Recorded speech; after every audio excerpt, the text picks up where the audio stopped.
nos diz assim: pois eu bem sei que planos tenho a vosso respeito, diz o Senhor, planos de prosperidade e não de mal, para vos dar um futuro e uma esperança. Amém. Olha só que palavra maravilhosa do Senhor para nós essa noite. Obrigado. E o terceiro, que em João 10:10, é propósito do Senhor que tenhamos vida em abundância.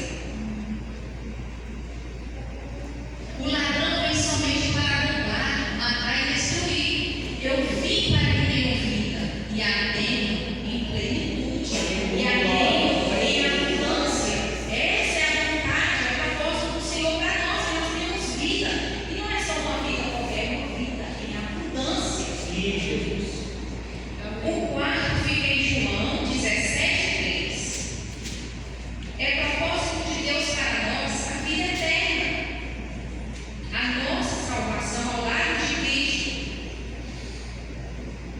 E a vida eterna é esta: que conheçam a Ti, o único Deus verdadeiro, e a Jesus Cristo, que enviaste.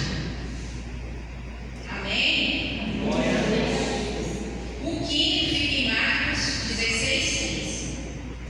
E diz que a propósito de Deus é vontade do Senhor que nós preguemos o Evangelho. E disse-lhes: ide por todo o mundo e pregai o Evangelho a toda a criatura.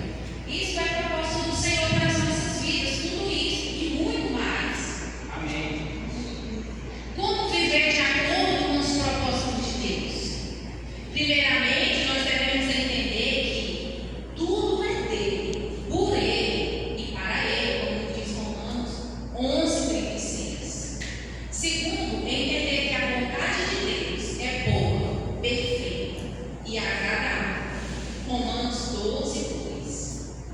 Entendendo que Deus tem propósitos na minha vida e que sou escolhida, tenho plena convicção que Gálatas 2:20.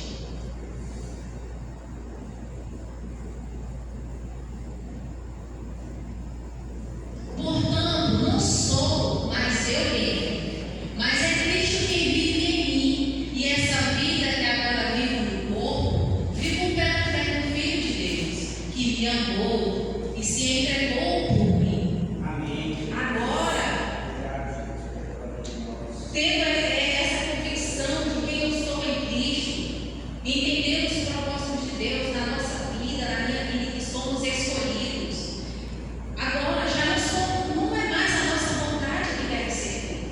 Não é os nossos desejos carnais que devem ser realizados, mas é a vontade de Jesus. É renunciar tudo isso por amor à palavra de Jesus, por temor a Ele, por temor a Deus. Porque agora não sou mais eu que vivo, mas Cristo vive em mim. O que a palavra de Deus diz? Que eu sou templo do Espírito Santo. Nós somos templo do Espírito Santo, Ele habita em nós. E a vida que agora vivo no corpo, vivo pela fé no Filho de Deus. Agora a gente não vive mais baseado em emoções e circunstâncias, porque elas virão. Mas agora a gente vive pela fé. É pela fé. Porque a palavra fala que sem fé é impossível agradar a Deus. Sim. Agora nós vivemos pela fé que temos no Filho de Deus, que nos amou e se entregou por nós. Olha só que maravilhoso. Viver de acordo com os propósitos de Deus é ter uma vida onde o nosso comportamento e as nossas atitudes glorifiquem a Ele, cumprindo sua vontade em obediência e amor. Tudo que formos fazer, nós devemos nos perguntar: em que isso glorifica a Deus? Isso que eu quero fazer, esse meu desejo, glorifica a Deus em quê? Porque se não glorificar nada, se não tiver